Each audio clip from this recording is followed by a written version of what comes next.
Hi everyone, trust you're good. Welcome back to my channel. So this before you go even into that exam hall, right? You must know this. It is just important. So there are 10 must know. There are a lot of must know. I'll be doing 10 in 10s basically. So the first set of 10 must know before chemistry jam exam. Okay, now what is number one?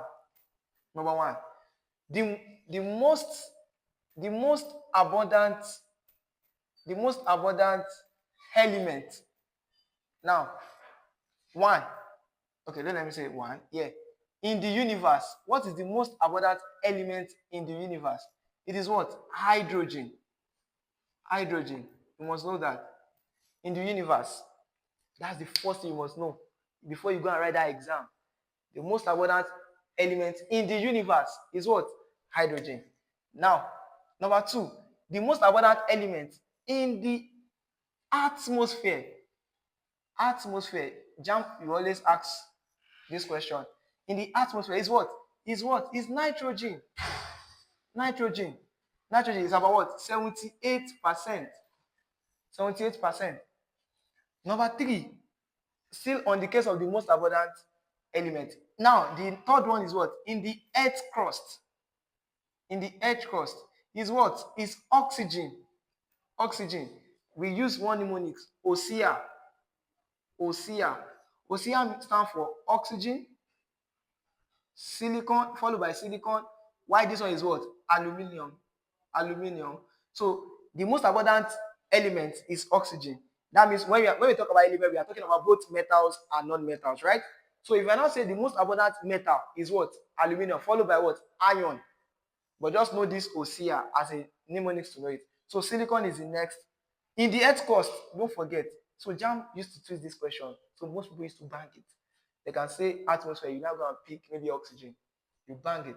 So that's the third one. Number fourth thing that you have to know before you write that chemistry exam is that N2CO3 and K2CO3 do not decompose. Do not decompose. No matter the amount of heat you add to it, they will not decompose. They do not decompose. It's a thing that you must know. Number five, the most reactive element is what? Is fluorine. Fluorine is the most reactive element. That means even if I'm considering both metal and non-metal, it's still is fluorine. The most reactive or the most electronegative element is still what? Fluorine. So if they ask you the most reactive metal, now this is non-metal, right? If they ask you the most reactive metal, it is what? Francium. And that's why francium is in group 1, why fluorine is in group 7. Abi, take note of that. So the way I used to know it is that fluorine is F, francium is F, so FF. So fluorine for non-metal, francium for what? For metals. Okay. Number 6 that you must know. The most abundant substance is what? Is air. Air is the most abundant substance. Air is the most abundant substance. Take note of that. Number 7 that you must know. The most abundant noble gas in the universe is what? Helium. Now, do you know the way I used to know this one? Because there's most abundant noble gas in the atmosphere, which is not helium. Now, the way I know that is the most abundant element in the universe is hydrogen, which is H. The most abundant noble gas in the universe is helium, which is also H. So number 8 now, the most abundant noble gas in the atmosphere is what? Is argon. So I will not miss this. A here, atmosphere is A, argon. Are we good? That's number what? Number 8. Take note of that. So another thing that you should also take note is This is number 8.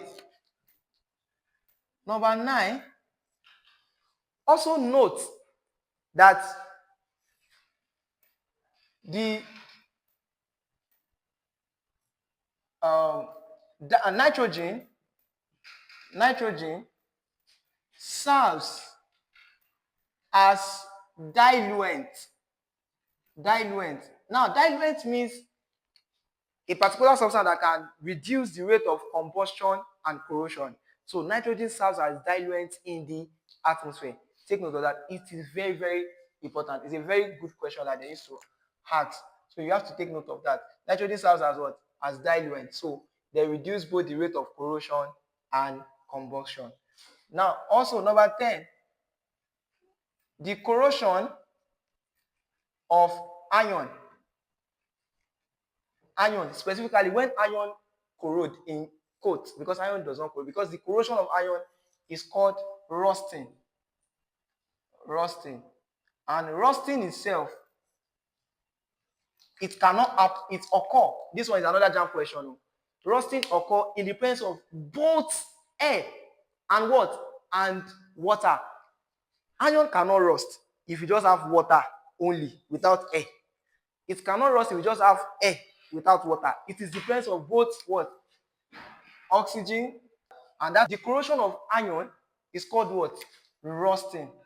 The corrosion of iron is called rusting. Now, there's a compound called rust, which is when iron reacts with what? Oxygen with what? Also water.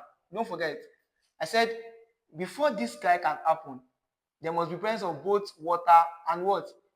Oxygen, which is air. Sometimes they call it air. So now the compound that will be formed in this case will be what? Fe2O3 dot XH2O. XH2O. Okay, so let's say I want to balance now. This can be 4. I can put 2 here. So oxygen becomes what? 2. Then I can put 3 here. Exactly. 2x. Yes, this is balance. Don't forget, it's moving from iron what? This is iron in its free state, right? So it can move from iron 2 to iron what? Iron 3.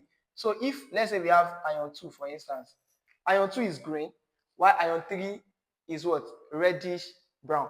How do I know that this is iron 3? Oxygen state of oxygen is -2. -2 times 3, that's -6. -6 divided by 2 is 3. That's 3. So that is why iron can rust. Do you get? And it will form a reddish brown appearance. If you look at your pan at home, those of you that like have a pan that is made up of iron, so you see that it can change from galvanized iron, galvanized. There's something that you have to note because it's a Jamb question. Galvanized iron means iron coated with what? Zinc. Galvanized zinc. Iron coated with zinc. So when you have iron and you coat it with zinc, it's called galvanized iron. So it can undergo rusting. That's the process. Then the compound itself, which is this, is called rust, which is iron 3, which has a reddish brown appearance. Do you get? So please take note of that. So see you in the next class. Bye.